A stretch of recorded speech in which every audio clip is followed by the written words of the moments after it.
friends. Today I'm going to do a wrap-up of Summer Romance Book Bingo. Summer Romance Book Bingo is a readathon that is created by Sarah from Steeped in Books. It is a readathon that lasts for 3 months, in the months of June, July and August. There is a bingo card with 25 different prompts, and each participant gets a different bingo card. The aim is to do a full blackout with 25 prompts in those 3 months. I chose to do a plus sign in my bingo card with 2 bingos,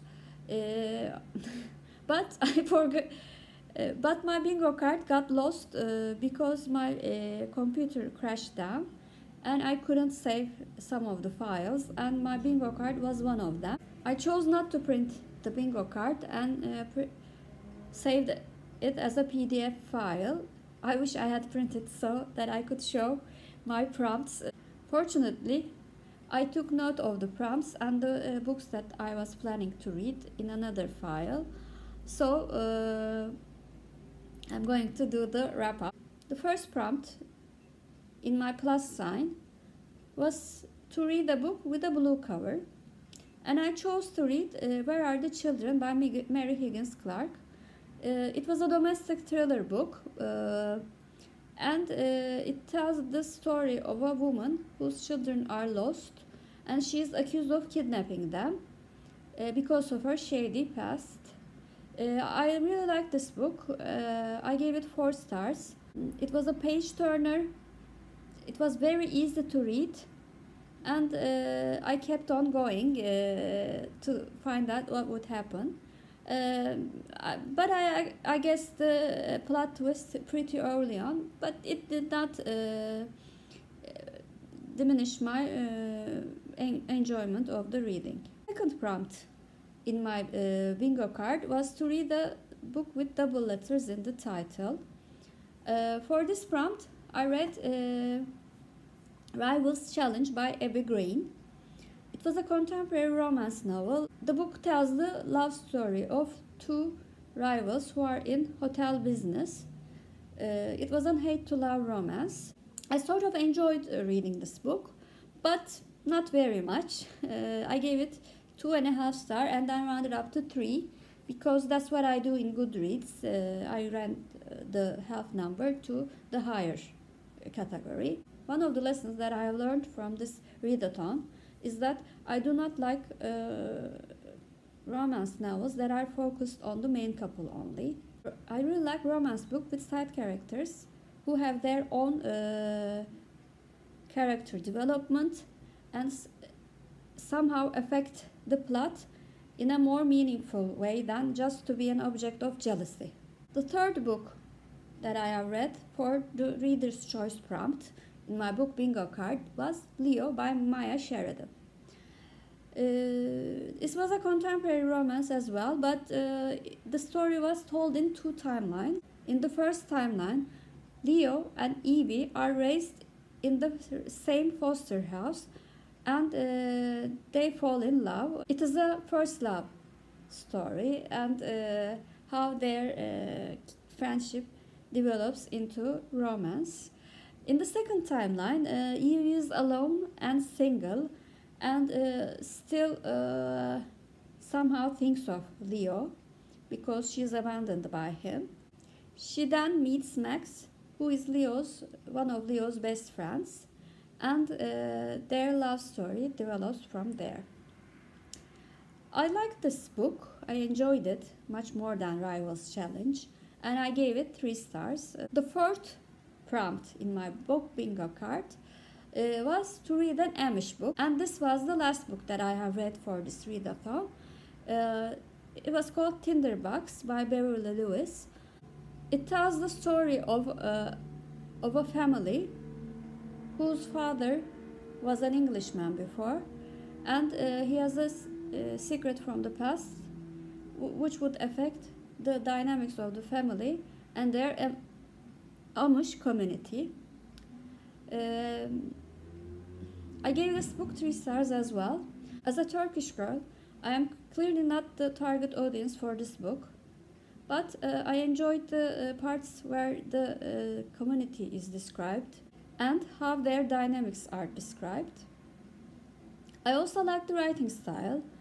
It was very easy to follow, and the characters were fully developed. But the pacing was really slow, so it was a 3-star book for me. The 5th prompt for this challenge was to read a book which is a part of a series. I chose to read Mr. Knightley's Diary by Amanda Grange. The book tells the story of Emma, the Jane Austen book, from the perspective of Mr. Knightley.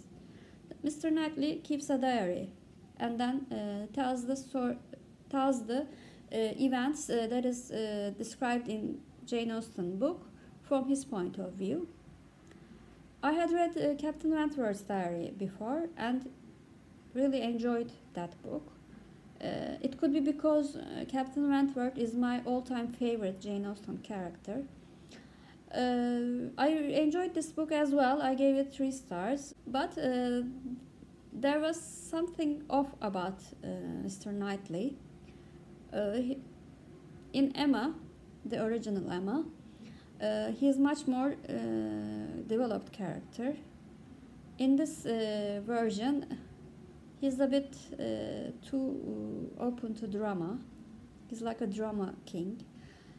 But I really like the wit of the book because Emma is a really witty book, and it is a very good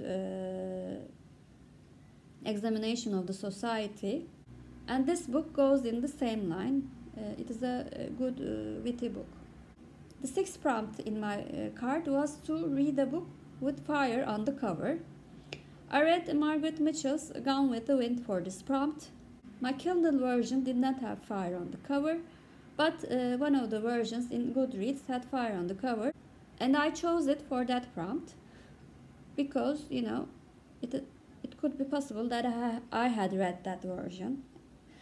And it was on my TBR for Pop Sugar Challenge, so I fitted it. This book follows the story of Scarlett O'Hara, a young woman from South in Civil War times and aftermath of Civil War. She is at first 16 years old at the beginning of this book, and she is in love with her neighbor Ashley Wilkes, but Ashley is engaged to be married to Melanie, and so she makes a revenge marriage and marries Melanie's brother, and her story starts from there. I loved this book and I gave it 5 stars. I'm so glad I read it. I did not know that I would like it as much as I do. The love story, it is not just a love story between Red and Scarlett. Actually, it is a pretty weak love story in my opinion, but the historical fiction aspect of it, the character development, the Scarlett's will to survive. I mean, I could not help admiring Scarlett. I did not like her, I did not hate her, but I admired Scarlett. My favorite character was Melanie. She was a strong woman in her own way. She was so kind, she was so loved.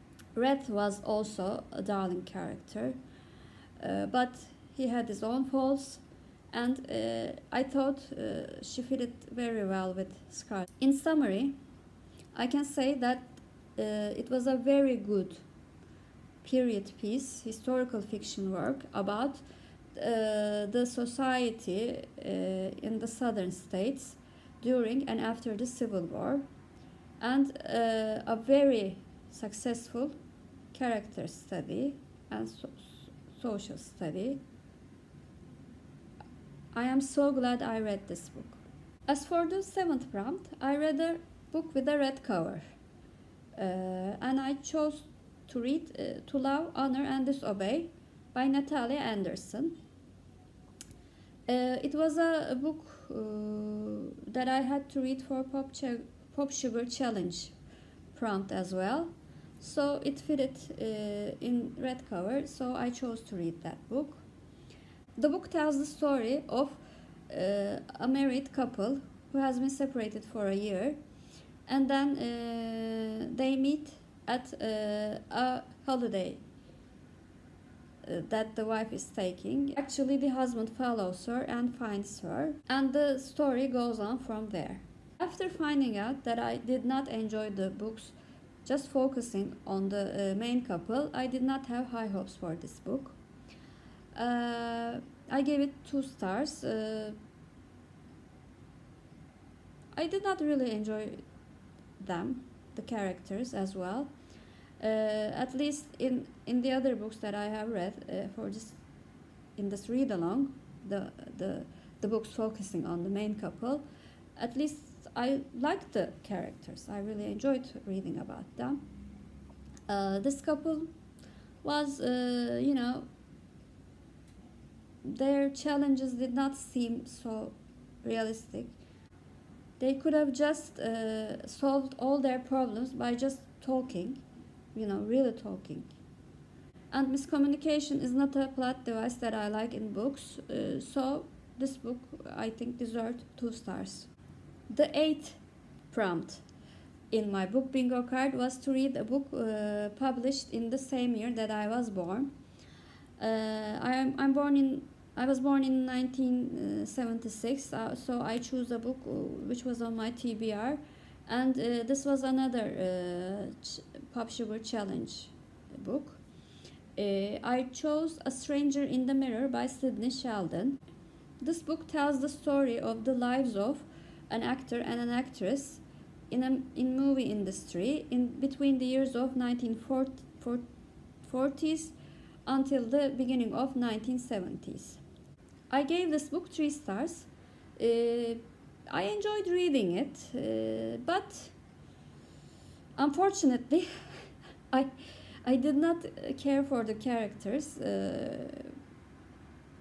so it did not affect me very much. But I have to admit, because Sidney Sheldon also worked in this industry, he knew about the movie industry really well. The sections about movie industry and the managers and the directors and the sets and all the other stuff about the movie industry was really very well described. I like that sections, but as I have said before, because I did not care about the characters, it did not move me very much. For the last prompt, which is a book with a green cover, I read Rowell's Fangirl. This book tells the story of Kathy, who's a big Simon Snow fan and writes fan fiction for Simon Snow. Simon Snow is a book series that is sort of like Harry Potter. Kathy, after finishing high school, Kathy and her twin sister goes to the same university, but Kathy's twin sister chooses not to stay with Kathy, and Kathy is really upset about this new situation. And the book then goes on to tell the story of how Kathy copes with this new situation, including a very different sort of quirky roommate, her handsome boyfriend, and Kathy's new potential love interest. I had read Landline from Rowell before and really enjoyed it. I really enjoyed the dialogues and how realistic the characters were. This book, however, although it had very realistic characters and dialogues again, I did not feel connected to the characters. The storyline, it was okay for me. I especially did not like the Simon Snow sections, the fan fiction part. So I gave it 3 stars. There were some parts of it that I enjoyed. The family side of the story was especially moving. So maybe I should stick with young adult fantasy books only, because the contemporary ones do not really move me.